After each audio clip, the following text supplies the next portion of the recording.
नमस्कार जी। सर्दियाँ आ गई हैं और खांसी ना हो इसलिए मैं गुड़ और अदरक की कैंडी बना रही हूँ। उसके लिए सबसे पहले मैंने क्या किया, अदरक को ब्रिक ब्रिक काटा और फिर गुड़ को भी ब्रिक ब्रिक काटा। काटने के बाद मैंने इनको मिक्सी में पीसकर यहाँ पर हाई फ्लेम में इसमें 5 मिनट के लिए गर्म करूँगी। फिर इसमें थोड़ा सा चुटकी भर नमक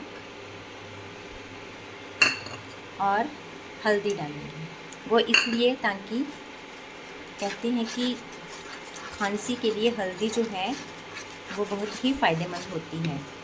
तो वो चुटकी भर हल्दी और साथ में नमक मिला दिया।